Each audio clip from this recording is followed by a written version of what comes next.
I was with my boyfriend in the village when he moved to the city 5 years ago. Before he left, I was about 5 months pregnant. Living in the village was hard. There were no good jobs around to make good money. So when he told me about an opportunity to work in the city, I cheered him on and supported him every step of the way. He didn't even have any money to go. So I took out 80% of my savings and gave it to him. He promised to come back for me after he makes enough to cater for ourselves and the baby. Now, I was a teacher in the village. I was just an SHS graduate. But because our village was quite remote and quite distant from the main city and towns, only few teachers wanted to come there and teach. I loved children and I loved teaching, so it was not a problem. But unfortunately, after I got to my third trimester, I couldn't teach again. At first, when my boyfriend got to the city, he used to call me at least once a day to check on me. Then it turned to once a week and then once a month. And whenever he called me, he sounded so indifferent. When our baby turned 2, I didn't hear from him for 1 whole year. I thought he had forgotten about me and the baby and had moved on. But he surprised me with a visit out of the blue. I was in the kitchen cooking when I saw him through the window coming towards the house. This was after 1 year of no communication. He apologized for not calling and told me he was there to take my baby and I to the city. He told me he had gotten a job as a driver for a very important man in the city. He had a daughter the same age as our daughter and he was looking for a nanny to take care of his child. He wanted someone who can read for the child at night. So my boyfriend had recommended me. He had told him I had a baby on my own, but he didn't mind since the kids were the same age and can play together. I was so happy when I heard this. It has always been my dream to leave the village and go to the city, and I was very happy to have my man back home again with me. We left for the city the next week. When we got to the house, the boss was not around. My boyfriend had already told me he stayed in the boys' quarters. I was about to take my bag and the baby's bag to his side of the house when he told me to stop and that he had something to tell me. He said he was in love with another woman and that he has been staying with this woman for the past 1 year. I was like, what?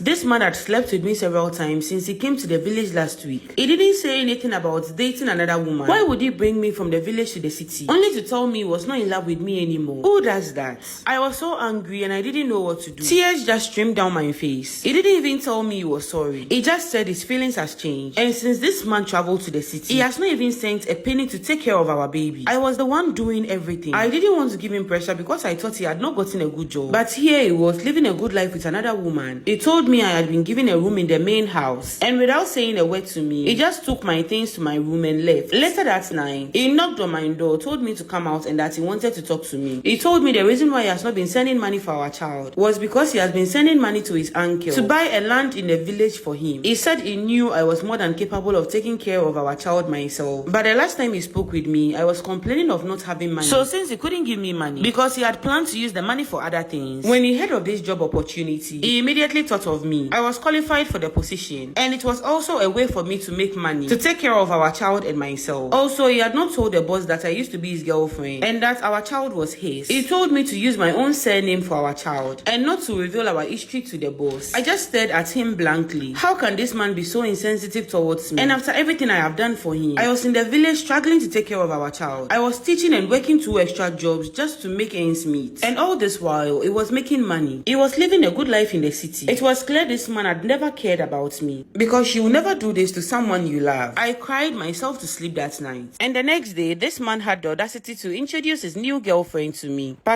I didn't meet my boss for 2 days. Apparently, he had gone to visit his mom with his daughter. The next day after I had gotten there, my boyfriend came to the main house to introduce his new girlfriend to me. She was a maid working in the next house. It was as if this man intentionally wanted to hurt me. Because who does that? Why would you introduce your new woman to me? I just shook my head and walked away from them. After that encounter, I was in the room crying when I stopped myself. Like, why was I crying for that pig? He didn't deserve my tears. Our daughter went to him that morning and he sent her back. It was clear he didn't want to have anything to do with both of us. I wiped my tears and told myself I was going to be strong for my daughter. I didn't want him anymore. Not after the way he had treated me. But my daughter deserved to have a father in her life. So I went to talk to him about our daughter. I told him that if he still wanted to be in our daughter's life, he should at least help take care of her. She will start attending school there, and he will need to help take care of her financially. Do you know what this man told me? He said he had already done his part by getting my job for me. He said that was the best he can do, and that all his money is locked up. So I asked him to pay me back the money I borrowed him him when he was leaving for the city. He said that money was also locked up. When I threatened him and told him that if he doesn't help me financially, I will not allow him to be in his daughter's life, he told me he didn't care and that he wanted a son, not a daughter. Also, he said he will be having a lot of children in future, so I can do whatever I wanted to do. Even though the whole conversation broke me, I was very happy I had it with him. It was time to concentrate on my new life. My boss finally came home and my ex introduced us to him. The boss was around 50 years old. He asked me some questions and I could see he was pleased with the answers. He told me the job I would be doing in the house and introduced his daughter to me. Whilst I was talking to her father, his daughter was already playing with my daughter, and when he called her over, they both came to us hand in hand. I think my daughter helped me get this job in a way. I was shocked when the boss told me my daughter would be attending the same school with his daughter and he will be paying the school fees and everything. This took a little bit of the financial burden off my back. My job was to basically bath his daughter in the morning, feed her and take her to school, and then pick her up later in the day, help her with her homework, teach her a little, and then bath for her and put her in bed at the end of the day. This job was pretty easy. I was free during the day when they go to school, so I started my own online business. My boss was hardly at home since he was a very busy man, so I created a bond with his daughter in no time. And all this while my boyfriend was doing his own thing. I hardly spoke to him and he was not making any effort with his daughter. My daughter also stopped going to him when she realized he didn't care about her. We lived this way for 1 whole year. Then my boss had an accident and he couldn't work for months, so it became my job to take care of him and his daughter. Since my ex-boyfriend was not driving him around anymore, it was his job to go on errands for him. And I don't even know how it happened or when it started, but I started developing feelings for my boss, but I kept it to myself. His wife had died after his daughter turned 1, and according to the cook, he had not dated anyone ever since. I kept my feelings to myself because I was his employee, and how can a man like him love me? So you can just imagine my shock when he literally kissed me on the lips one day when I was feeding him his food. He just kissed me out of nowhere and he apologized right after, and from the look on his face it was clear he had feelings for me too. And it took 1 whole month after that before he told me about his feelings for me. We started dating right after that, and I had to tell him the whole truth about me, his driver and my daughter. I told him the whole story and it didn't change his feelings for me. In fact, he made me promise to let my daughter take his name after we get married. And when my ex heard I was dating his boss, he came to knock on my door one late night. When I opened the door, he told me he was sorry for everything he had done to me. He said he was ready to be a father to our daughter and that he was still in love with me. He was moving towards me as if he wanted to kiss me. The way I slapped this fool, I told him I will never be with him if he was the last man on earth. I chuckled and walked away from him. We are in the midst of our wedding preparations, and when I look back at my life, where I came from and where I am now, I can't help but thank God for how far he has brought me. Make sure you click the plus sign or follow me for more story times.